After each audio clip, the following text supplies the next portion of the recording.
wind blows, just the wind in general, just thinking of, like, I was just this morning in the Makailo mountain wind, feeling it and thinking about it, knowing I was coming in here today and just feeling, you could feel it, you know, you could see things move from it, but you can't see it, right? Mm-hmm. Unless it's mixed with, you know, smoke or sand or something, you know, to give it some substance, but you don't see it. And you don't know where it's coming from or where it's going, you know, and it just reminds me a lot of how God is and how he operates, because we don't see him tangibly like that of, you know, of his entity, and we don't know what he's thinking sometimes and what he's going to do. And we were just talking about it this morning, man, like what is he going to do? And it's kind of like this journey of discovering of, you know, what he's doing. And that's just what the wind is. It's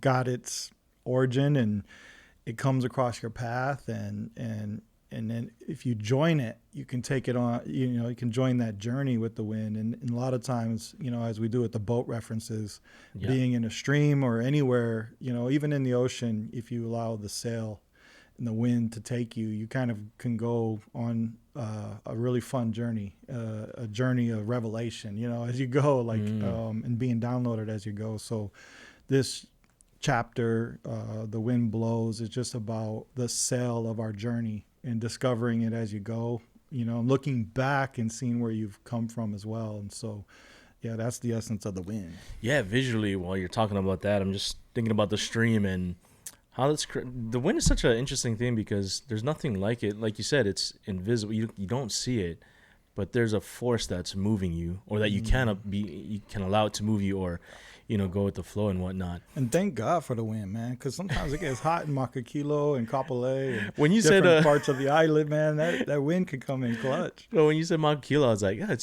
should be cold up there, right? It gets a good breeze, man. It's when you think about the wind, man, it's like, can you imagine? Like, I mean, there's some places on the planet that you probably feel like it feels the most stagnant.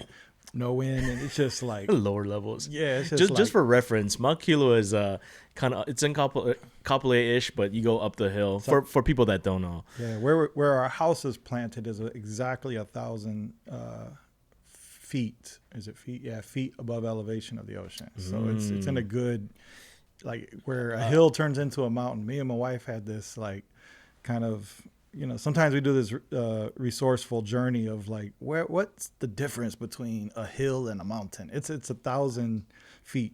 Oh, yeah, it's 1,000 feet elevation. Everything else is a mountain before a hill becomes a mountain. So we're so excited, like, to look up. Are we on the hill or the mountain side of, you know, this mountain? And so we were exactly at like 1,001.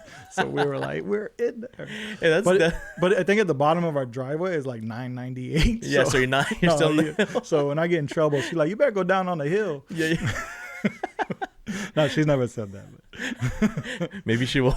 we party on the mountain, but then we go rest on the hill. Steve Jobs is mentioned in here in the beginning of the portion. And Steve Jobs was a visionary. From my perspective, I'm a fan of Apple products and whatnot, but his story is kind of nuts, man. It's kind of from the ground up, working in the garage kind of deal. Yeah. Talk about that portion for a little bit. Yeah, I mean, I was born in the 80s. You know, my teenage years was in the 90s, so computers were just kind of being revealed and shared with us. I remember the first time a computer was really as a resource for us in high school.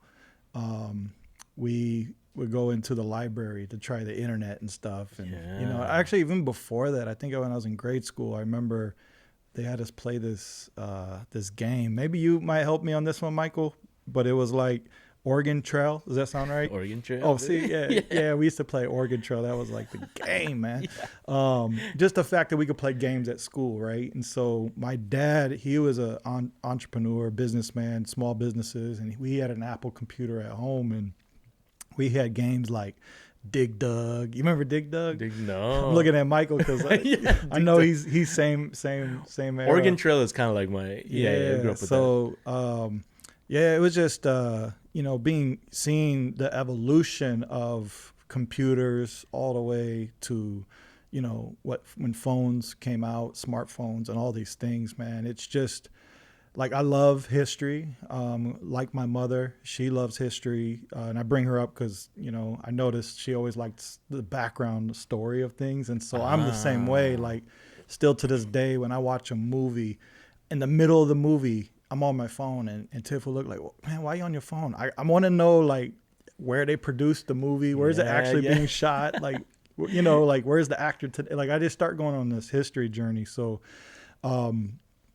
Yeah, with Steve Jobs, just looking at the history of the evolution of, computers and smartphones. And I mean, today it's so revolutionary, it's always interesting to look at the history of like where this origin was, like where did this actually birth and how did it come to be? And so there's movies out now with Steve Jobs. And I think that's where what I love about movies is it really introduces you to a story visually, right? Yes. And so those movies started my history journey with Steve Jobs, but I'm a big fan of just, somebody taking a small idea and see how far you can take it, and then being successful, meaning being able to actually be impactful with what you do.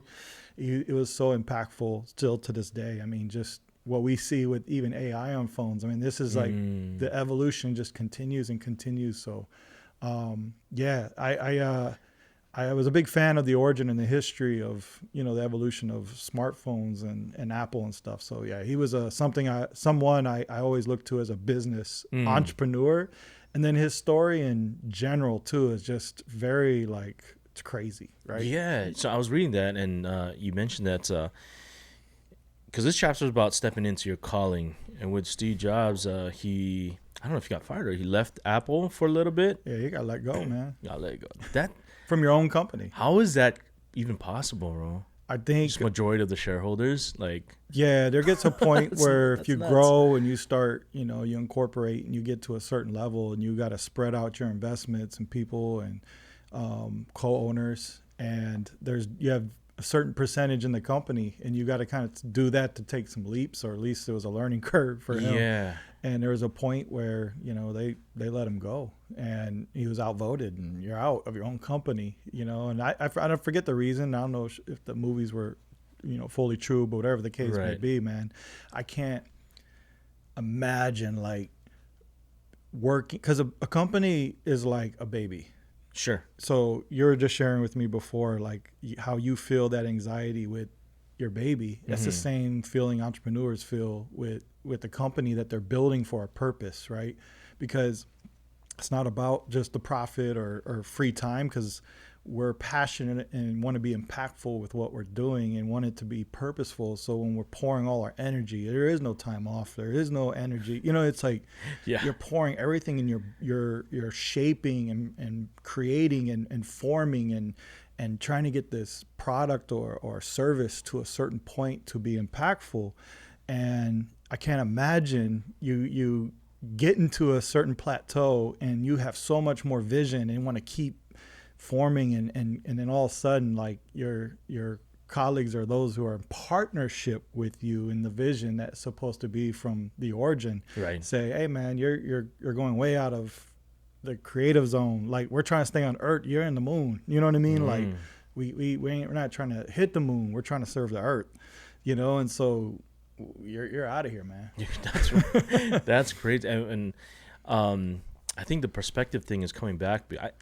It seems like it's all over this book, which is kind of one of the bigger pictures. But on the book, it says when he left or when he got fired, it says, getting fired from Apple was the best thing that could ever happen to me. The heaviness of being successful was replaced by the lightness of being a beginner again. That's kind of nuts, because it's almost like you just let go of all the expectations and you get back to what you originally loved. Yeah, and that's part of see, God starts preparation with us. It's kind of like what I was just talking about with the company. He starts preparation with us in your mother's womb, it says in scriptures, right? He's already preparing, molding, forming, and creating, and as you're born and you're going through life, he's kind of he's doing the same thing. Like I was just talking with the company, right? He's just shaping and doing all these things. And there are points in the life, and in life, all of us go through that are super challenging. We lose somebody very close with us to death.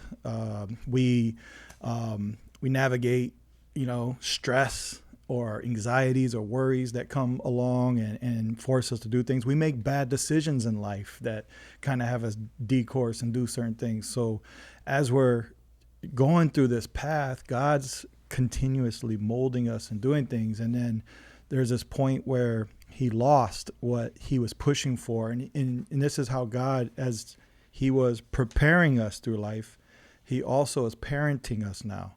And so what he was doing with Steve was he was parenting him. It's like a parent, like you're a parent, you have a child, and they're trying to put their hand on the stove and it's hot, but then they get a little cocky and give you a little attitude and like, no, and they still try to put their hand on the stove. And sometimes I got to feel the burn to know like that's why, right? You can't put your hand on the stove. So yeah, I think it was one of those things where if we were to like look at it from a multiverse view and say, hey, if Steve would have stayed in the company, this is what would have happened.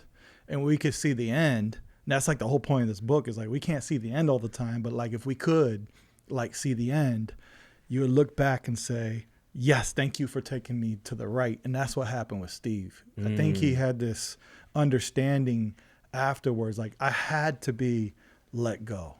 Yeah. You know what I mean? Like, for sure. I did. And it put him in a place where he did exactly what you said. He let go of all this stuff. And so as we're going through life, there's certain areas, man, that, when I didn't go to the NFL or I didn't, succeed in finishing college, I could look back and say, yes, those were personal failures, but I think God allowed those to pan out because I needed to suffer with those kind of losses to go through the path that he needed me to go through. And now when I look back, it's like, oh man, and so I think he got let go in 1985 and he didn't come back till about 1997. So that's 12 years, man.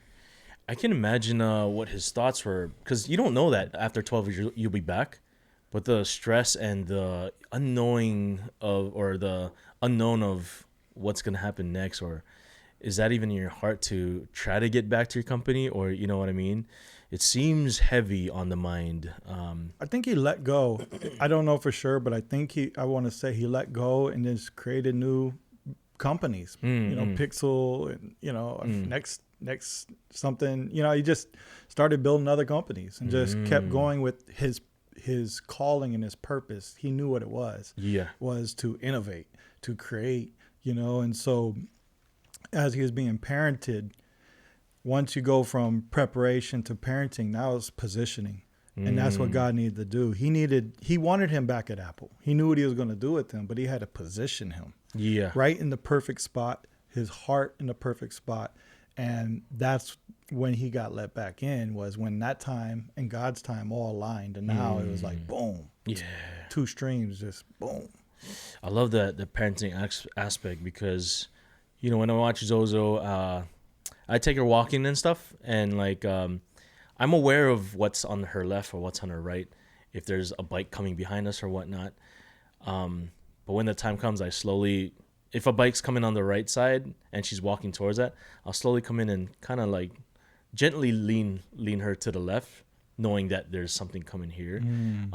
But that verse you mentioned here is, I will instruct you and teach you in the way you should go. I will counsel you with and this is what I circled, my loving eye on you.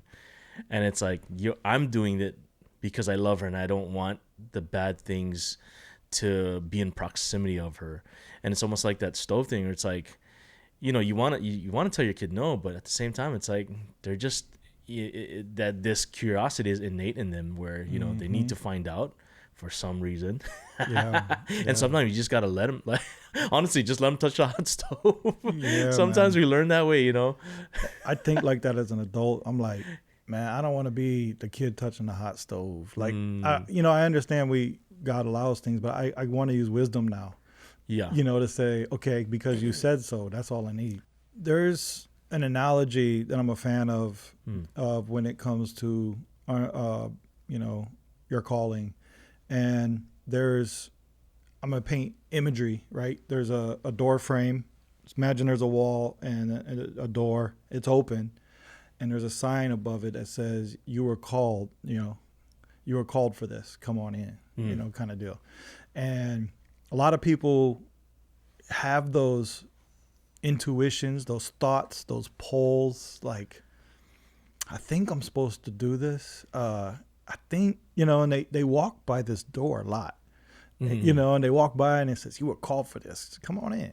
And you're just like, man, I can't give this up to go in there. Or, I don't know if I have what it takes to go in there. I don't know if that's for me. I don't know if my partner will be in agreement. I don't know. There's all these like I don't knows that kind of come up, or like maybe even fear, just whatever it is. But you just don't give that door too much attention, or you kind of maybe get close enough to peek in and like wait a minute, I can't really see what's going on. I don't really, I can't see what's on the other side. Should I walk in? Like, what if I can't come back? And so that's just the analogy of a lot of times people, they don't really know what their calling is, or what they feel these pulls and things that we've been parented in life, and these desires and passions that's just been growing and formed in us are purposeful, right? God knows what he's doing when you're like, man, I love cars. There's a reason. Like, oh, I love sports. There's a reason. Oh, I love that song. There's a reason. God is on this, where the wind blows, on this path to parent us, to prepare us with these desires. And in the book where, I talk about, football and different things in my life that I share personally in there. Those were just examples of God parenting me, and giving me these passions and desires and just bubbling. And so one day when I came to that door, I went in, and this is what's really cool about when you go in the door, man. When you actually walk in the door and you turn around, it says you were chosen for this. So what I mean by that is that God always designed for you to be through the door. It was always part of the design. You just got to step through and trust. It's a process of just going through the door, right? And so bringing it back home with Moses and Moses' mom, Jochebed. I had to study how to say that, man. Jochebed. Sounds like an MC name. I love like backstories, going back to like the history on things. So, Prince of Egypt, the movie, if you guys don't know who Moses is. One of the greatest animated movies, by the way. I watch it. I've been watching it, like, Liam, one of my third grandchild, that's what when he stays on night, we put on either, Joseph or Prince of Egypt. Yeah. And then he goes to sleep right away. Yeah, Prince of Egypt, ride strong in the Breaux home. But, when we hear this great story of Moses, we know of him, being, in Egypt, raised as, the brother to the Pharaoh to be, under the Pharaoh as the Pharaoh's so-called son. And then he ends up learning that he's a Hebrew, and the Hebrews were actually all the slaves at the time. And so he ends up, killing, slave master, and then leaves, and then God brings him back, to save. And there's this awesome, amazing calling on Moses, right? But I want to know the origin, like, the history. So how it all like started and birthed, that's like the cool stuff for me. And not saying like what Moses didn't do was cool. It's just like watching a great movie and trying to know the history, right? So going back, Jochebed, Moses' mom, man, she was dope to me. Hey, dude. come on, like, man. Because you got to think, man, this is in a time where, speaking of Joseph was second of command of all of Egypt, if you don't know his story. And he was able to bring in all the Hebrews into, Egyptian land. And so the Hebrews were just multiplying faster than everyone else. And then the nation was just growing, man. And so the new Pharaoh coming in was like, man, we got to control this. Too many of them. There's too many of them. So they oppressed them, put them into slavery and whatnot. But they just kept growing still. It was just getting out of control, man. And so he was like, all right, we got to put a law in place that we kill all all the sons, Yeah. all the boys, Yeah. they got to go. But because the midwives feared God, they were still like, man, we ain't killing the boys. Yeah, yeah. and so it was just it was still happening. It's like it couldn't be controlled, but the enemy was definitely trying to like wipe out any boy there was. So we just got we're just gonna kill this thing, right? And so at the time and that season, man, Jochebed, the mom, and I will just use mom, right? So this mother has a baby, and the baby is actually a handsome boy. It says that it was like it was a pretty boy, you know, like, oh man, now even more so they're really gonna want to like, you know, get rid of my baby. It's not like an ugly baby, because if you got an ugly boy, they're gonna be like, oh man, we ain't worried about it. You kill all the handsome boys, all the ugly ones, we can use them, you know. I don't mean to laugh about that, but it does say he was a handsome boy. He was a handsome boy. She hid him for 3 months. 3 months. Can you imagine a mother hiding your baby, knowing that they're out to kill your baby boy, and you're hiding him for 3 months? Yeah. And then I bet she felt some kind of fear of, or, you know, like a umph to know that, hey man, like, I don't know if I can hide him any longer, you know? And so she was able to build a boat. little boat, but but something that could actually float. She had the knowledge and the wisdom to grab papyrus reeds, put them together, get asphalt tar, fill it up, not only to get it to make it work and float in the Nile River, but actually put it in a place behind reeds so alligators want to eat the boat and the baby as well. So now when I look at the origin of like this, I'm thinking, man, okay, this is not like in the scriptures or any kind of history text, but this is me movie making in my head.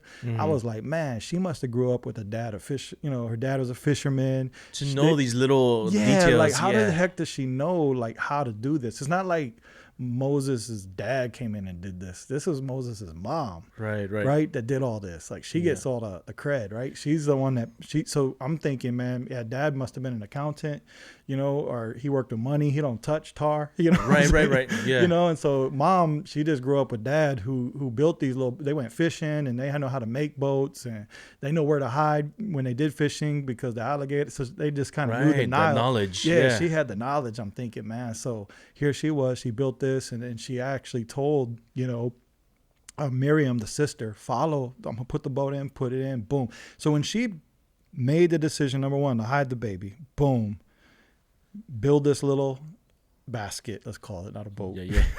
little basket. I call it a little boat, man. And she put it in the stream. That was her walking through the door of her calling. Little did she know, man, that her calling to walk through that door at that moment, can you imagine any other moment? Let's just say she put the baby in 3 hours later. Yeah. She would have missed the Pharaoh's daughter coming down to bathe in the Nile to catch the timing of everything is just phenomenal. Yes.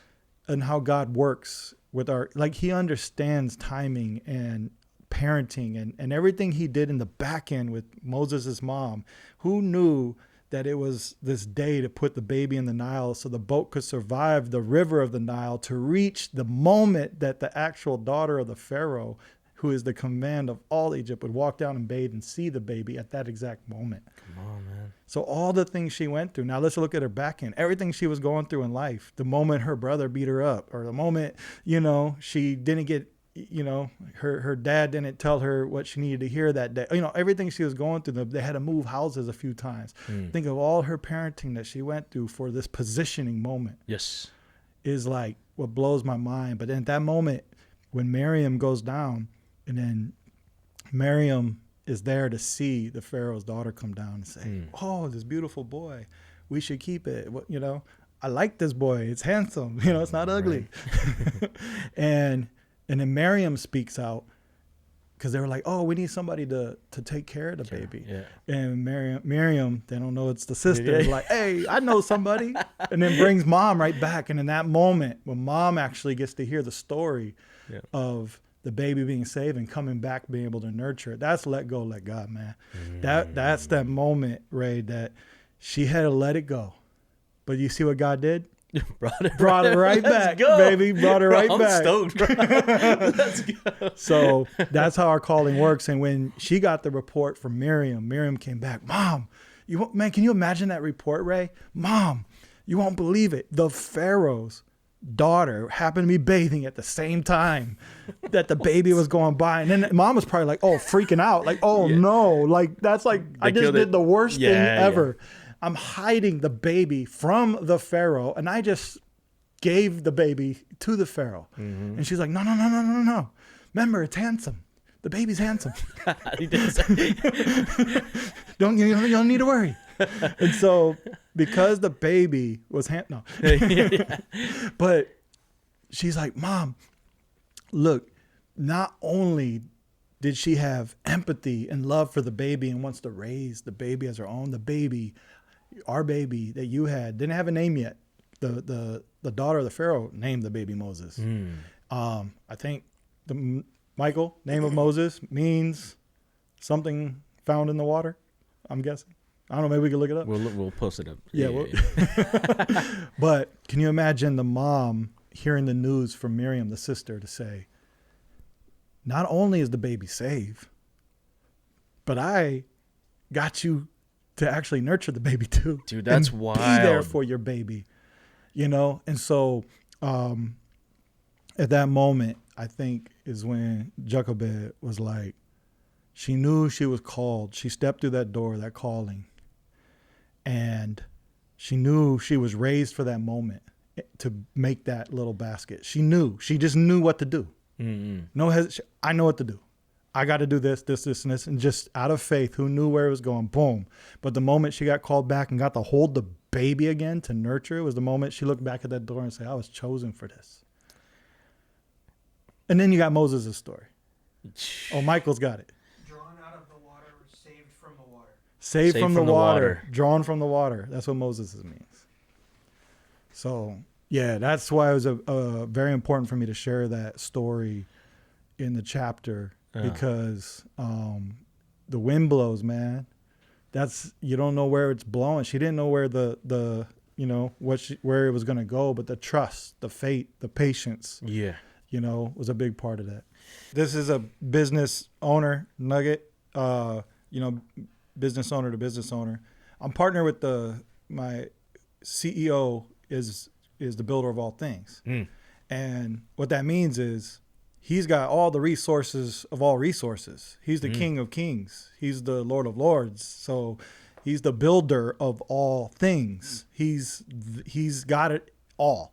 And so when I go through business, I'm going through it to be impactful, not profitable. And with that heart and that position, I know the builder of all things is going to be resourceful in what he does. And so when you look at the fish, 5 fish and 2 loaves of bread, when he had the basket, man, he gave thanks, and that was the position of the heart. Be thankful in everything you do, man, and God will multiply it, man, and take care of you and be resourceful in everything you do.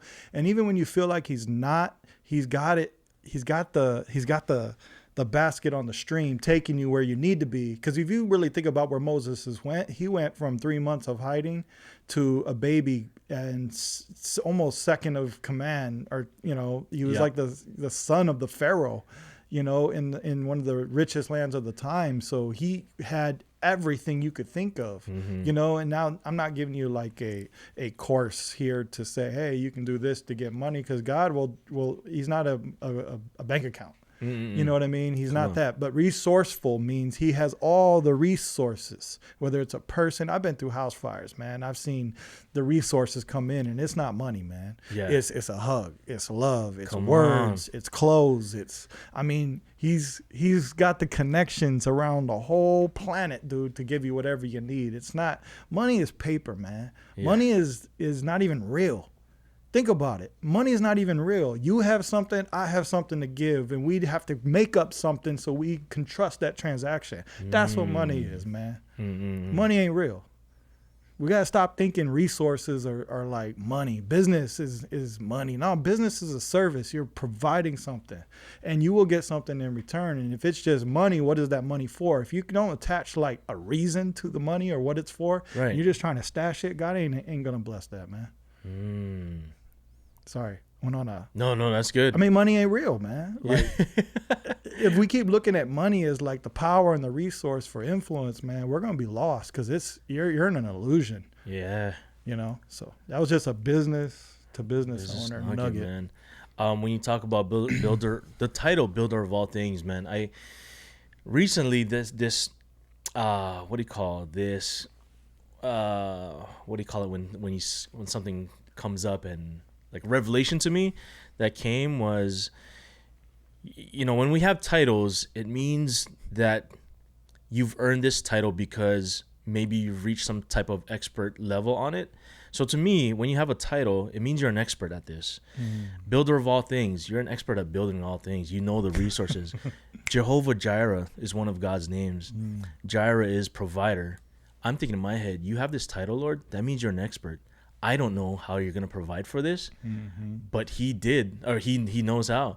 That's when he flipped the story on like what's meant to be, a loss on our end, a loss on Jochebed's end, everything flipped. Like, come on, we were negative, now we're positive. Like, he's the expert at doing that. Yeah. That's kind of like the revelation that's been happening in the past few months. And man, he's got that title. He knows he's an expert at providing. He is, that's man. Crazy. He is. That's so good, Ray. Yeah, thank you for sharing. Yeah, but yeah, man, builder of all things. You talk about resources.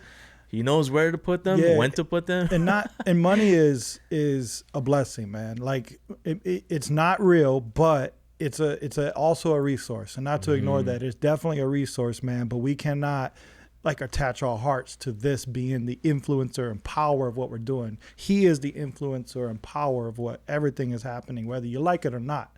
I'm just going to say that straight. We're trying to share who the builder of all things is, but he is the builder of all things. He is the CEO, man. He is the captain of the ship. I've been on a Navy ship, and I know what it's like to have a captain. I can't grab the helm at any time and do what I want. You just follow the flow. Yeah. And that's what the stream is, man. It's letting go of trying to take control, man. It's like when we try to take control, I'm going to just say this boldly, you'll get lost.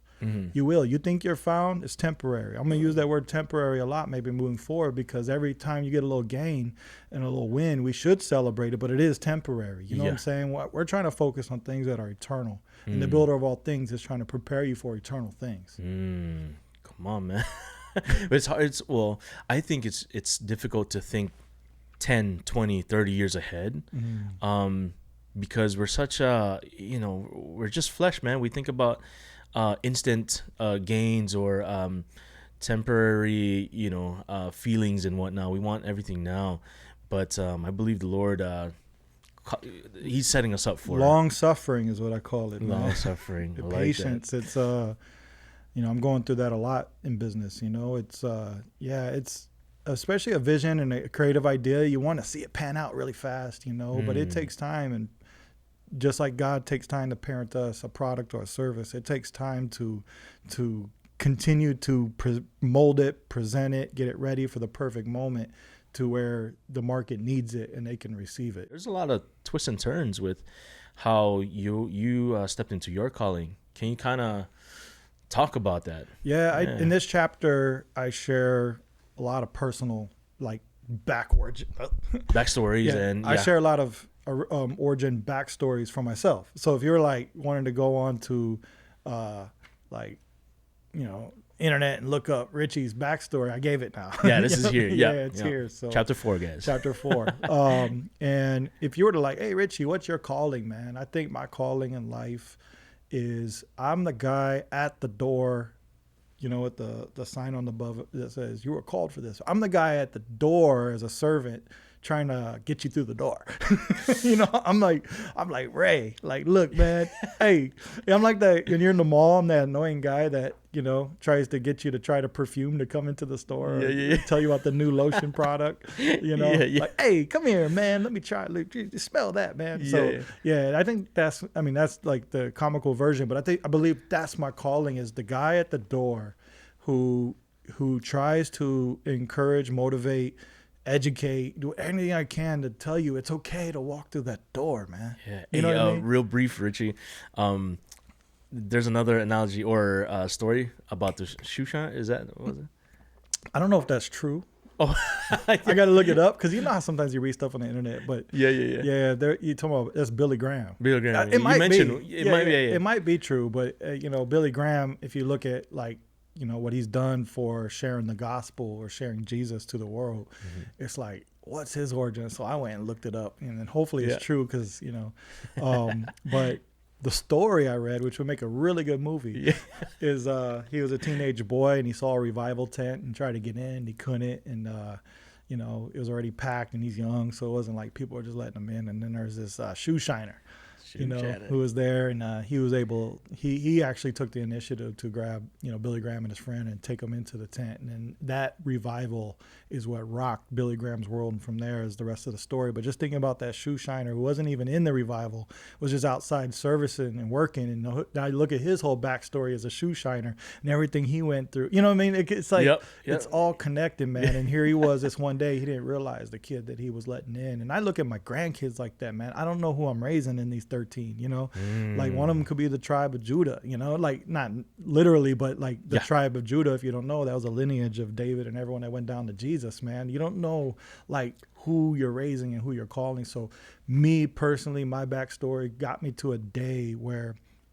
today I look back and I say, man, I was chosen for this. Like I feel like when I'm talking to somebody one-on-one and I feel like I see all the parenting and life that God has taken them through. I'm hearing their stories and I'm hearing all their gifts and passions and failures and successes. It's like this story is like coming together, and I'm like, oh man, you got a calling on your life, bro. Right. Like, I know it. And so my goal and my hope is like get you to that door. Right, so right. That's my calling. And where it started, man, is like I look at I don't know if challenge is the right word, but as I think maybe challenge, like everyone who's listening to this, just go look at your past, and there's these certain pin moments, right, in there that are just so pivotal. If they didn't happen, you would not be like certain things when it happened. And so I look for those moments, and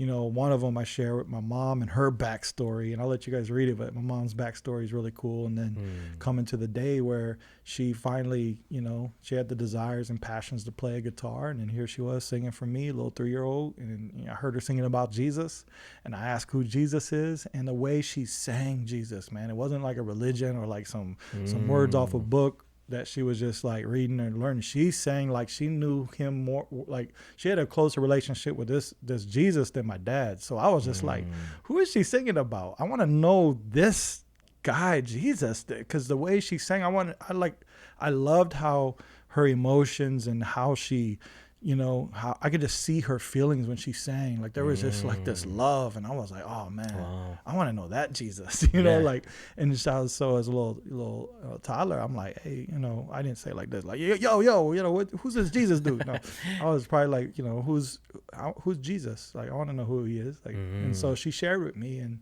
like saying that I can accept him in my heart and all this, and so like little kid, I just rolled over to the side, put my head against the wall like I'm going to sleep, and I said, Jesus, will you come into my heart? Oh, really? No, seriously, true story. Yeah. So I was just like, I really wanted Jesus to be I wanted him in my heart. So I didn't think of heart like my beating heart, but I knew like it meant in like part of me somehow. Sure. Like I understood that. A little 3-year-old, man, which is crazy. And then like 2 or 3 months later, house fire, I died and got, brought back to life, and I got to witness Jesus for real, and experience him. So that pivotal moment, man, just makes me think like, what if she didn't introduce me to Jesus? Like, would the fire been the same? I don't know, and so that was a real pivotal moment.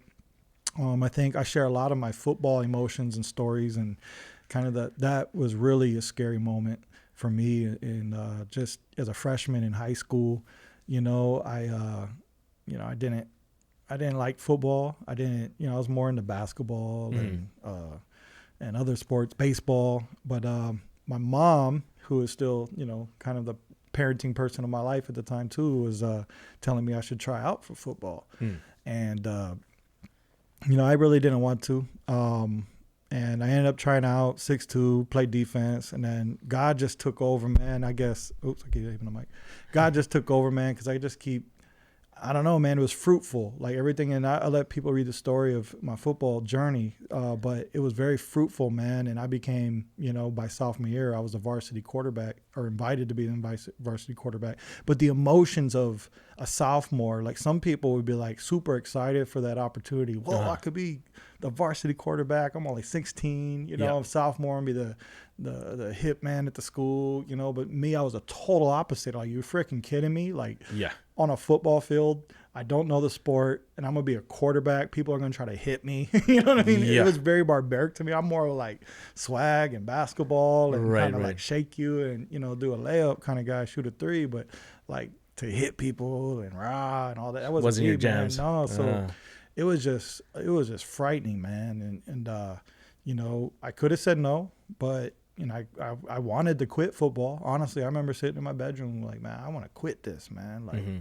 and just the fear, man. I understand that fear, and I didn't know it was like a beginning to my calling. And my calling is not like football and NFL. I'm gonna get to that, but that calling of being a leader, of taking people from one part of the field to the next and crossing a line, actually getting a team to cross the line, to get through the door. You see where I'm going with this? Yeah, sure. That was my calling, and I didn't realize, like, as a quarterback, I'm taking a team, and I'm learning now. Here I go. I accept the role, and the story's there, and I like Eminem in 8 Mile. I'm throwing up in the bathroom before the first game, and I'm just like, man, I can't do this. And then, just having teammates there to encourage, and that's what happened. That was a shift for me in that moment playing football, man. Was like, okay, this isn't about me.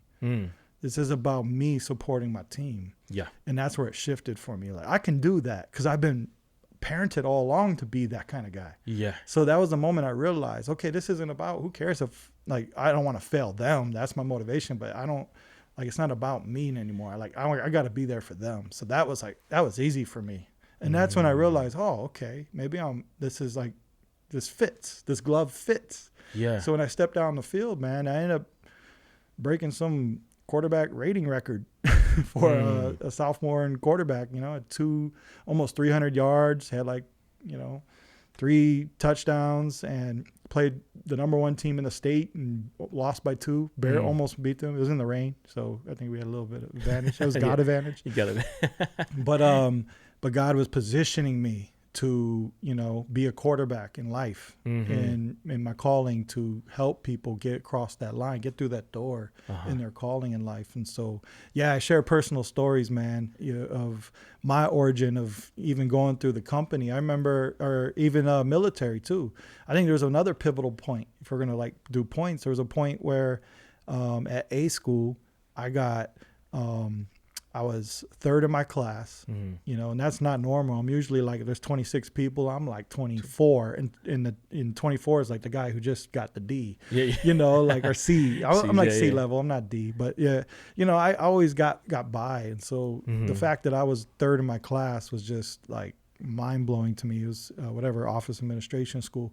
But when you get ranked on how you do in your class, at least in that school or at that time, I don't know how it is now, but you get to pick the orders of where you're going to be stationed in the military, because this is my first time picking a station. So being third, the guy presented to the whole class. He's like, yeah, we got like 20 options in San Diego. We got another 20 orders over here in Newport, Virginia. And so it's either Virginia or Cali. But he says, oh, we got 1 in Japan and we got 1 in Hawaii. And I was like, okay, I'm from Peoria, Illinois. I'm trying to get out.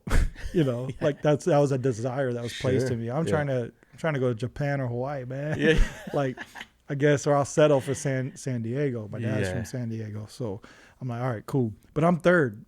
So I'm like, okay, I'm already settling on San Diego, right? And so the first order the guy did, he picked Japan. He's like, yeah, Japan, I'm taking that. Everyone's like, yeah, Japan, like, it's cool. And this A school was in Mississippi, so you can even imagine, man, we're in the middle of nowhere. Yeah. And so here we go. The second guy, he's like, all right, he's going to get Hawaii. Who wouldn't pick, like, from the mainland, version of Hawaii? Like, man, this is like, get out of here, Yeah. And he was like, and he was sitting there, And he was sitting there. I'm like, everyone's like, what's up? Like, what do you go pick, man? And then he looks at me because he knows I'm number 3.